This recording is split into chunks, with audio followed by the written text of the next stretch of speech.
எல்லாருக்கும் வணக்கம். இது உங்கள் ஸ்டடி வித் தர்ஷினி எடிப் சேனல். நம்ம இந்த வீடியோவில் top 15 current affairs day 5 video பார்க்க போகிறோம்.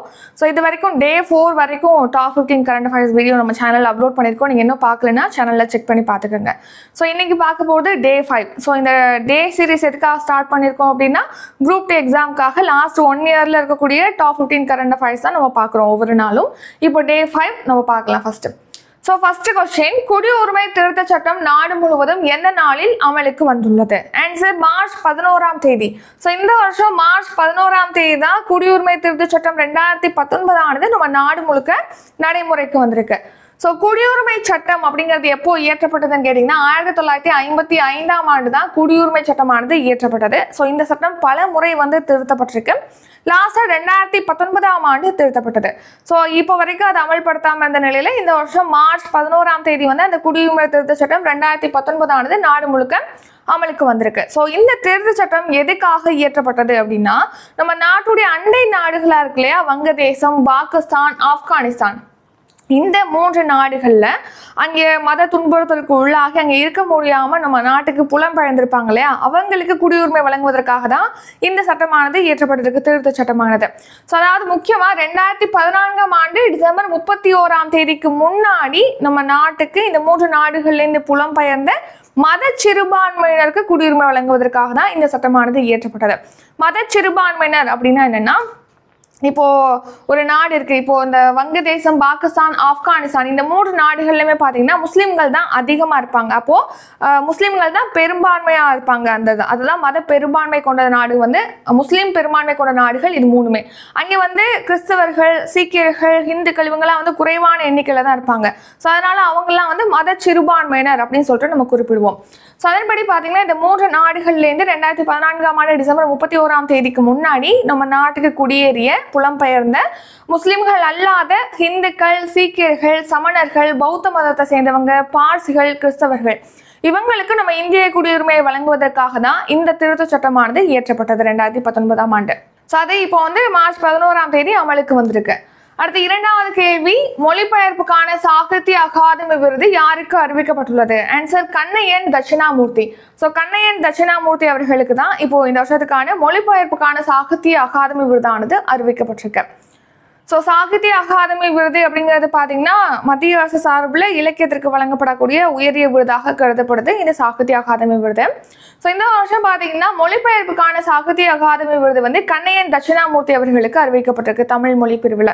இந்த கண்ணையன் தட்சிணாமூர்த்தி அவர்கள் பார்த்தீங்கன்னா மமங் தா என்பவங்க எழுதிய தி பிளாக் ஹில் அப்படிங்கிற ஆங்கில நாவல் கருங்குன்றம் அப்படிங்கிற பேர்ல தமிழ்ல மொழிபெயர்த்து 2016 வெளியிட்டிருக்காரு. ஸோ இந்த தி பிளாக் ஹில் அப்படிங்கிற ஆங்கில நாவலை கருங்குன்றம் அப்படிங்கிற பேர்ல தமிழ்ல மொழிபெயர்த்தமைக்காக தான் இவருக்கு மொழிபெயர்ப்புக்கான சாகித்ய அகாதமி விருதானது அறிவிக்கப்பட்டிருக்கு. அதே மாதிரி இந்த வருஷத்துக்கான யுவ புரஸ்கார் விருது பார்த்தீங்கன்னா லோகேஷ் ரகுராமனுக்கு அறிவிக்கப்பட்டிருக்கு. இந்த வருஷத்துக்கான பால புரஸ்கார் விருது யூமா வாசுகிக்கு அறிவிக்கப்பட்டிருக்கு தமிழ் மொழி பிரிவில். உங்களுக்கான கேள்வி, இந்த யூமா வாசுகி எழுதிய எந்த படைப்புக்காக இந்த பால சாகித்ய புரஸ்கார் விருது அறிவிக்கப்பட்டிருக்கு அப்படிங்கிறத கமெண்ட் பண்ணுங்க. இது உங்களுக்கான கொஸ்டின். நெக்ஸ்ட் 3rd கொஸ்டின், கடலுக்கு அடியில் முதன்முறையாக மனிதர்களை அனுப்பி ஆய்வு செய்யும் மத்திய அரசின் திட்டம் என்ன? ஆன்சர் சமுத்ராயன். ஸோ சமுத்ராயன் தான் இப்போ ஆழ்கடல்ல பார்த்தீங்கன்னா உள்ளக்க மனிதர்கள் அனுப்பி, ஆழ்கடல்ல மனிதர்கள் அனுப்பி அங்கே என்னென்ன வளங்கள் இருக்கு அது தொடர்பாக ஆய்வு செய்வதற்காக தான் சமுத்ராயன் அப்படிங்கிற திட்டத்தை மத்திய அரசு முன்னெடுத்திருக்கு. ஸோ அதே மாதிரி தான் மனிதர்களை விண்வெளிக்கு அனுப்புவதற்காக ககன்யான் திட்டம் பார்த்தோம். ஸோ மனிதர்களை விண்வெளிக்கு அனுப்பி ஆய்வு செய்வதற்காக ககன்யான் திட்டம், மனிதர்களை ஆழ்கடலுக்கு அனுப்பி அங்கே ஆய்வு செய்வதற்காக சமுத்ராயன் திட்டம். ஸோ இந்த திட்டம் 2025ஆம் ஆண்டு இறுதிக்குள்ள நிறைவடையும் அப்படின்னு சொல்லிட்டு மத்திய அரசு தெரிவிச்சிருக்கு. ஸோ இந்த சமுத்ராயன் திட்டத்தின் கீழ் பார்த்தீங்கன்னா கடலுக்கு அடியில் 6000 மீட்டர் ஆழத்தில் மனிதர்களை அனுப்பி ஆய்வு செய்கிறாங்க. ஸோ அதன்படி பார்த்தீங்கன்னா அவங்க மனிதர்கள் எப்படி தனியாக அனுப்ப முடியுமோ அதுக்குன்னு ஒரு ஆய்வு களம் தேவையில்லையா. ஸோ அந்த ஆய்வு களம் வடிவமைச்சிருக்காங்க, அதான் மத்ஸ்யா 6000. ஸோ 6000 மீட்டர் ஆழத்தில் செல்றதுனால அதோட பேருக்கும் அந்த ஆய்வு களத்தோட பேருக்கும் மத்ஸ்யா 6000 அப்படின்னு சொல்லிட்டு பேர் வச்சிருக்காங்க. இந்த மத்ஸ்யா 6000 ஆய்வு களம் மூலமாக தான், இந்த வாகனம் மூலமாக தான் ஆழ்கடலுக்குள்ள மனிதர்கள் அனுப்பப்பட்டு அங்கே ஆய்வு செய்யப்படுறாங்க. அடுத்த 4th கொஸ்டின், கடல் பாதுகாவலர்கள் 2024 என்பது எந்த இரு நாடுகளுக்கு இடையிலான கடல்சார் பயிற்சி? Answer India America. இந்தியாவுக்கும் அமெரிக்காவுக்கும் இடையிலான கூட்டு கடல்சார் பயிற்சி தான் கடல் பாதுகாவலர் அப்படிங்கிற பெயர்ல மேற்கொள்ளப்படுது. அதே மாதிரி தர்ம பாதுகாவலர்கள், அதாவது தர்மா கார்டியன் பார்த்தப்போ அது இந்தியாவுக்கும் ஜப்பானுக்கும் இடையிலான கூட்டு ராணுவ பயிற்சி. ஸோ கடல் பாதுகாவலர்கள், சி டிஃபெண்டர்ஸ். ஸோ இந்த பயிற்சி இந்தியாவுக்கும் அமெரிக்காவுக்கும் இடையே மேற்கொள்ளப்படுது. இது கடல்சார் பயிற்சி, 2 நாடுகளுடைய கடற்படைக்கு இடையிலான பயிற்சி தான் இந்த கடல் பாதுகாவலர்கள். ஸோ இந்த வருஷம் பார்த்தீங்கன்னா அந்தமான் நிக்கோபார் தீவுகளில் போர்ட் பிளேர் அப்படிங்கிற இடத்துல வந்து நடந்ததுக்கு இந்த பயிற்சியானது. 5வது கேள்வி, 96வது ஆஸ்கர் விருதுகளில் சிறந்த நடிகருக்கான விருது யாருக்கு வழங்கப்பட்டுள்ளது? Answer Kylian Murphy. ஸோ பார்த்தீங்கன்னா இப்போ 96வது ஆஸ்கர் விருதுகள் வந்து சமீபத்தில் வழங்கப்பட்டிருக்கு. அதில் சிறந்த நடிகருக்கான ஆஸ்கர் விருது வந்து ஓப்பன்ஹைமர் திரைப்படத்தில் நடித்தமைக்காக கிலியன் மர்ஃபிக்கு வழங்கப்பட்டிருக்கு. ஸோ இந்த வருஷம் 96வது ஆஸ்கர் விருதுகள் வழங்கும் விழாவானது அமெரிக்காவின் லாஸ் ஏஞ்சல்ஸ் நகரத்தில் நடைபெற்றிருக்கு. ஸோ இந்த விருது வழங்கும் விழாவில் 23 பிரிவுகளில் ஆஸ்கர் விருதுகள் வழங்கப்பட்டிருக்கு. அதில் ஒரு சில முக்கியமான பிரிவுகள் யார் யார் வின் பண்ணியிருக்காங்க அப்படின்னு பார்க்கலாம். ஸோ ஃபர்ஸ்ட் சிறந்த திரைப்படத்துக்கான ஆஸ்கர் விருது வந்து ஓப்பன்ஹைமர் திரைப்படத்துக்கு வழங்கப்பட்டிருக்கு. சிறந்த இயக்குனருக்கான ஆஸ்கர் விருது பார்த்தீங்கன்னா ஓப்பன்ஹைமர் திரைப்படத்தை இயக்கியமைக்காக கிறிஸ்டோபர் நோலனுக்கு வழங்கப்பட்டிருக்கு. சிறந்த நடிகருக்கான விருது வந்து கிலியன் மர்ஃபி, ஓப்பன்ஹைமர் திரைப்படத்தில் நடித்தமைக்காக கிலியன் மர்ஃபிக்கு வழங்கப்பட்டிருக்கு. சிறந்த நடிகைக்கான ஆஸ்கர் விருது வந்து புவர் திங்ஸ் திரைப்படத்தில் நடித்தமைக்காக எம்மா ஸ்டோனுக்கு வழங்கப்பட்டிருக்கு. சிறந்த பாடல் பிரிவில் யாருக்கு வந்து இந்த ஆஸ்கர் விருது வழங்கப்பட்டிருக்கு அப்படின்னா பில்லி எலிஷ் மற்றும் ஃபினியாஸ் ஓகானல் அவர்களுக்கு வழங்கப்பட்டிருக்கு. ஸோ எந்த பாடலுக்காக இவங்களுக்கு வழங்கப்பட்டிருக்கு அப்படின்னா what was I made for அப்படிங்கிற பாடலுக்காக இந்த விருது வழங்கப்பட்டிருக்கு. இது வந்து பார்பி திரைப்படத்தில் இடம்பெற்றிருக்கு இந்த பாடல். அடுத்த சிறந்த குணச்சித்திர நடிகருக்கான ஆஸ்கர் விருது பார்த்தீங்கன்னா ராபர்ட் டவுனி ஜூனியர், ஓப்பன்ஹைமர் திரைப்படத்தை நடித்தமைக்காக ராபர்ட் டவுனி ஜூனியருக்கு வழங்கப்பட்டிருக்கு. அடுத்த 6வது கேள்வி, இந்தியாவில் எந்த மாநிலம் சிறுத்தைகள் எண்ணிக்கையில் முதலிடத்தில் உள்ளது? ஆன்சர் மத்திய பிரதேச மாநிலம். ஸோ சிறுத்தைகள் எண்ணிக்கையில் நம்ம இந்தியாவில் எந்த மாநிலம் முதலிடத்தில் இருக்கு அப்படின்னா மத்திய பிரதேச மாநிலம். ஸோ கவனிங்க, இந்தியாவில் சிறுத்தைகள் எண்ணிக்கை குறித்து சமீபத்தில் பார்த்தீங்கன்னா ஒரு ஆய்வறிக்கை ரிலீஸ் பண்ணியிருக்காங்க. அது 2022ஆம் ஆண்டுக்கான ஆய்வறிக்கை. அதாவது இந்தியாவில் சிறுத்தைகளின் நிலை அப்படிங்கிற பேர்ல தான் மத்திய சுற்றுச்சூழல் அமைச்சர் பூபேந்திர யாதவ் அவர்கள் வந்து இந்த ஆய்வறிக்கையை வந்து ரிலீஸ் பண்ணியிருக்காங்க. இது 2022ஆம் ஆண்டுக்கானது. ஸோ இதில் பார்த்தீங்கன்னா இந்தியாவில் சிறுத்தைகளோட எண்ணிக்கை வந்து 13,874ஆக 2022ஆம் ஆண்டு உயர்ந்திருக்கு அப்படின்னு சொல்லிட்டு தெரிவிச்சிருக்காங்க இந்த ஆய்வறிக்கையில். 2018 சிறுத்தைகளோட எண்ணிக்கை 12,852ஆக இருந்தது. அதே மாதிரி எந்த மாநிலத்தில் அதிகமான சிறுத்தைகள் இருக்கு அப்படின்னா மத்திய பிரதேச மாநிலத்தில். மத்திய பிரதேசத்தில் 3,907 சிறுத்தைகள் இருக்குன்னு சொல்லிட்டு தெரிவிச்சிருக்காங்க. மகாராஷ்டிரால 1,985 சிறுத்தைகளோட 2வது இடத்துல இருக்கு மகாராஷ்டிரா. கர்நாடகா பார்த்தீங்கன்னா 1,879 சிறுத்தைகளோட 3வது இடத்துலையும், நம்ம தமிழ்நாடு வந்து 1,070 சிறுத்தைகளோட 4வது இடத்துலையும் இருக்கு. நேற்று பார்த்துருப்போம் காண்டாமிருகங்களோட எண்ணிக்கை பற்றி. காண்டாமிருகங்கள் வந்து 3,262 காண்டாமிருகங்கள் இருக்குன்னு சொல்லிட்டு நேற்று டே 4 வீடியோவில் பார்த்துருப்போம். அடுத்து 7வது கேள்வி, உலகின் மிக நீள சுரங்கப்பாதை எங்கு அமைக்கப்பட்டுள்ளது? ஆன்சர் அருணாச்சல பிரதேச மாநிலம். ஸோ உலகிலே மிக நீளமான சுரங்கப்பாதை எங்கே இருக்கு அப்படின்னா அருணாச்சல பிரதேச மாநிலத்தில் தான் இருக்கு. ஸோ அந்த சுரங்கப்பாதையோட பேர் என்ன அப்படின்னா சேலா சுரங்கப்பாதை. ஸோ உலகிலே மிக நீளமான சுரங்கப்பாதை சேலா சுரங்கப்பாதை, அது அருணாச்சல பிரதேச மாநிலத்தில் இருக்கு. அருணாச்சல பிரதேச மாநிலத்தில் தவாங் மாவட்டத்தில் தான் இந்த சாலையானது இருக்கு, சுரங்க சாலையானது. ஸோ இதை வந்து எல்லை சாலைகள் அமைப்பு தான் இந்த சுரங்க பாதையை வந்து அமைச்சிருக்கு. ஸோ இது எவ்வளோ அடி உயரத்தில் அமைச்சிருக்காங்க இந்த சுரங்கப்பாதை அப்படின்னா 13,000 அடி உயரத்தில் இருக்கு. ஸோ 13,000 அடி உயரத்தில் அசாம் மாநிலத்தின் தேஜ்பூர் டு அருணாச்சல பிரதேச மாநிலத்தின் மேற்கு கமங் இடையில தான் இந்த சுரங்கப்பாதையானது அமைக்கப்பட்டிருக்கு. அடுத்த 8th கொஸ்டின், லோக்பால் தலைவராக பொறுப்பேற்றவர் யார்? Answer AM Khanwilkar. So AM Khanwilkar தான் லோக்பால் அமைப்புடைய தலைவராக இப்போ பொறுப்பேற்றிருக்காரு. லோக்பால் அமைப்பு அப்படிங்கிறது ஊழல் குற்றச்சாட்டுகளை விசாரிக்கக்கூடிய அமைப்பு தான் இந்த லோக்பால் அமைப்பு. யார் மீதான ஊழல் குற்றச்சாட்டுகளை வந்து லோக்பால் அமைப்பு விசாரிக்கும் அப்படின்னா பிரதமர், அப்புறம் மத்திய அமைச்சர்கள், மத்திய அரசு பணியாளர்கள்னு சொல்லிட்டு இருக்காங்களே, இவங்கள் மீதான ஊழல் குற்றச்சாட்டுகளை விசாரிக்கக்கூடிய அமைப்பு தான் இந்த லோக்பால் அமைப்பு. அதோடைய தலைவராக முன்னாள் உச்சநீதிமன்ற நீதிபதி AM கான்வில்கர் வந்து நியமிக்கப்பட்டிருக்காங்க. ஸோ இதில் பார்த்தீங்கன்னா நீதித்துறையை சேர்ந்த உறுப்பினர்கள், நீதித்துறையை சாராத உறுப்பினர்கள் சொல்லிட்டு இருப்பாங்க. அதில் நீதித்துறையை சேர்ந்த உறுப்பினர்களாக இந்த லோக்பால் அமைப்பில் பார்த்தீங்கன்னா முன்னாள் தலைமை நீதிபதிகளான லிங்கப்பா நாராயணசுவாமி, சஞ்சய் யாதவ், ரித்துராஜ் அவஸ்தி. இவர் வந்து 22வது சட்ட ஆணையத்தோட தலைவராக இருந்திருப்பாரு. ஸோ அவர் வந்து நியமிக்கப்பட்டிருக்காரு, ரித்துராஜ் அவஸ்தி. அடுத்து முன்னாள் உச்சநீதிமன்ற நீதிபதி பினாகி சந்திரகோஸ் தான் இதுக்கு முன்னாடி இந்த லோக்பால் அமைப்புடைய தலைவராக இருந்தார். ஸோ இவர் வந்து இவருடைய பதவிக்காலம் நிறைவடைஞ்சிருச்சு. ஸோ அதையடுத்து ஏஎம் கான்வில்கர் வந்து நியமிக்கப்பட்டிருக்காங்க. ஸோ இவருக்கு குடியரசுத் தலைவர் திரௌபதி முர்மு அவர்கள் வந்து பதவி பிரமாணம் செய்து வச்சிருக்காங்க. அடுத்த 9வது கேள்வி, தேசிய தாழ்த்தப்பட்டோர் ஆணையத்தின் புதிய தலைவராக நியமிக்கப்பட்டவர் யார்? ஆன்சர் கிஷோர் மக்வானா. ஸோ கிஷோர் மக்வானா தான் இப்போ தேசிய தாழ்த்தப்பட்டோர் ஆணையத்துடைய தலைவராக நியமிக்கப்பட்டிருக்காரு.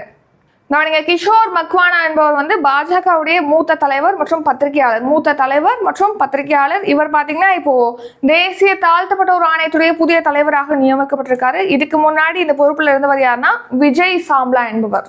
10வது கேள்வி, ஹரியானா மாநிலத்தின் முதல்வராக பொறுப்பேற்றுள்ளவர் யார்? ஆன்சர் நயாப் சிங் சைனி. ஸோ ஹரியானா மாநிலத்துடைய புதிய முதலமைச்சராக நயாப் சிங் சைனி தான் பொறுப்பேற்றிருக்காரு. ஸோ இவருக்கு முன்னாடி பார்த்தீங்கன்னா ஹரியானா மாநிலத்துடைய முதலமைச்சராக மனோகர் லால் கட்டார் வந்து இருந்திருப்பாரு. ஸோ அவர் பார்த்தீங்கன்னா அந்த மக்களவைத் தேர்தலில் பங்கேற்பதற்காக அவருடைய பதவியை ராஜினாமா செஞ்சிருப்பாரு. ஸோ அதை அடுத்து ஹரியானா மாநிலத்துடைய புதிய முதலமைச்சராக நயாப் சிங் சைனி வந்து பொறுப்பேற்றிருக்காரு. ஹரியானா மாநிலம் அப்படிங்கிறது 90 உறுப்பினர்களை கொண்டது. ஸோ அடுத்து பார்த்தீங்கன்னா ஹரியானா மாநிலத்துடைய ஆளுநர் யார் அப்படின்னா பண்டாரு தத்தாத்ரேயா.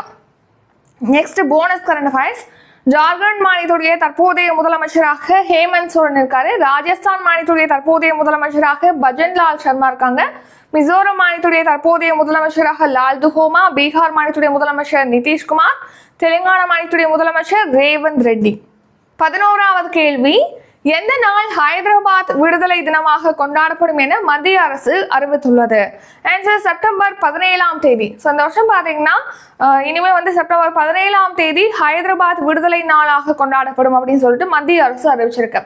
ஏன் செப்டம்பர் 17ஆம் தேதி இந்த மாதிரி ஹைதராபாத் விடுதலை தினமாக கொண்டாடப்படணும் அப்படின்னா, நம்ம இந்தியா வந்து 1947ஆம் ஆண்டு ஆகஸ்ட் 15ஆம் தேதி சுதந்திரம் அடைந்தது அப்படின்னு சொல்லிட்டு நமக்கு தெரியும். ஸோ அப்போ ஹைதராபாத் சமஸ்தானம் வந்து இந்தியா கூட இணைக்கப்பட கிடையாது. அது வந்து நிஜாம் ஆட்சியின் கீழ் தான் இந்த ஹைதராபாத் சமஸ்தானமானது இருந்தது. ஸோ அதை அடுத்து இந்த ஹைதராபாத்தை மீட்பதற்காக பார்த்தீங்கன்னா ஆப்ரேஷன் போலோ வந்து ராணுவ நடவடிக்கையை மேற்கொண்டாங்க, ஆப்ரேஷன் போலோ அப்படிங்கிற பேர்ல. ஸோ அதை அடுத்து ஆப்ரேஷன் போலோவுடைய சக்சஸ்ஃபுல் ஆகி செப்டம்பர் 17ஆம் தேதி, அதுக்கு அடுத்த வருஷம் 1948ஆம் ஆண்டு செப்டம்பர் 17ஆம் தேதி ஹைதராபாத் வந்து இந்தியாவோட இணைக்கப்பட்டது. ஸோ அந்த செப்டம்பர் 17ஆம் தேதியை தான் இனிமேல் ஹைதராபாத் விடுதலை தினமாக கொண்டாடப்படும் அப்படின்னு சொல்லிட்டு மத்திய அரசு அறிவிச்சிருக்கு. அடுத்த 12வது கேள்வி, இந்தியாவின் முதல் இயற்கை எரிவாயு பங்க் எங்கு தொடங்கப்பட்டுள்ளது? ஆன்சர் குஜராத் மாநிலம். ஸோ இந்தியாவிலே முதன்முறையாக இயற்கை எரிவாயு பங்க் பார்த்தீங்கன்னா குஜராத் மாநிலத்தில் தொடங்கப்பட்டிருக்கு. ஸோ அதாவது நம்ம இப்போ பெட்ரோல் பங்க் எல்லாம் பார்க்குறோம் இல்லையா, அந்த மாதிரி இயற்கை வாயு பங்க் வந்து குஜராத் மாநிலத்தில் அமைச்சிருக்காங்க. இந்தியாவிலே முதன்முறையாக குஜராத் மாநிலத்தில் தொடங்கப்பட்டிருக்கு. எங்கே அப்படின்னா குஜராத் மாநிலத்தின் பனஸ்கந்தால இருக்கக்கூடிய தீசா தாரத் நெடுஞ்சாலையில் தான் இந்த பங்கு வந்து அமைச்சிருக்காங்க. இந்த இயற்கை எரிவாயு பங்கு அப்படிங்கிறது பசு சாணம் மூலமாக உருவாக்கப்பட்ட இயற்கை எரிவாயுவானது அந்த பங்க்ல வந்து வழங்குறாங்க. அடுத்து 13வது கேள்வி, பொது சிவில் சட்டத்தை ஏற்ற முதல் மாநிலம் எது? ஆன்சர் உத்தரகாண்ட். ஸோ பொது சிவில் சட்டம் அப்படின்னா என்னன்னா, இப்போ நம்ம இந்தியாவில் இருக்கக்கூடிய அனைத்து மதத்தை சேர்ந்தவங்களும் ஒரே மாதிரியான திருமணம், விவாகரத்து எல்லாத்துக்குமே ஒரே மாதிரியான சட்டத்தை கொண்டு வருவதுதான் பொது சிவில் சட்டம். ஸோ பொது சிவில் சட்டத்தை நம்ம நாடு முழுக்க அமல்படுத்துறதுக்கு மத்திய அரசு முயற்சி மேற்கொண்டு வருது. இந்த நிலையில அந்த பொது சிவில் சட்டத்தை ஏற்ற முதல் மாநிலமாக உத்தரகாண்ட் மாநிலம் மாறி இருக்கு. கவனிங்க, பொது சிவில் சட்டம், அதாவது பொது சிவில் சட்டம் அப்படின்னா அனைத்து மதத்தை சேர்ந்தவங்களை, இப்போ இந்துக்கள் பார்த்தீங்கன்னா ஒரு திருமணம், விவாகரத்து, தத்தெடுக்கிறது, வாரிசுரிமைனா அதுக்கு தனி சட்டம் பின்பற்றப்படுது. முஸ்லீம்கள் தனியாக அப்படின்னு சொல்லிட்டு வெவ்வேறு மதங்கள் வெவ்வேறு முறைகளை பின்பற்றிட்டு வராங்க. ஸோ அப்படி இருக்கும்போது நம்ம நாட்டில் கூடிய அனைத்து மதத்தை சேர்ந்தவங்களுக்கும் திருமணம், விவாகரத்து, தத்தெடுக்கிறது, வாரிசுரிமைக்கு பார்த்தீங்கன்னா ஒரே சட்டம் இயற்றப்படுறதுக்காக தான் மத்திய அரசு வந்து பொது சிவில் சட்டத்தை கொண்டு வருது. ஸோ இதை நாடு முழுக்க அமல்படுத்துறதுக்கு மத்திய அரசு வந்து முயற்சி மேற்கொண்டு வருது. இந்த நிலையில இந்த பொது சிவில் சட்டத்தை ஏற்ற முதல் மாநிலமாக உத்தரகாண்ட் மாநிலம் இப்ப மாறி இருக்கு. உத்தரகாண்ட் மாநிலத்தில் சட்டப்பேரவையில் பாத்தீங்கன்னா இந்த பொது சிவில் சட்ட மசோதாவானது அறிமுகப்படுத்தப்பட்டு நிறைவேற்றப்பட்டு அதுக்கு இப்போ குடியரசுத் தலைவர் திரௌபதி முர்மு அவர்களும் ஒப்புதல் அளிச்சிருக்காங்க.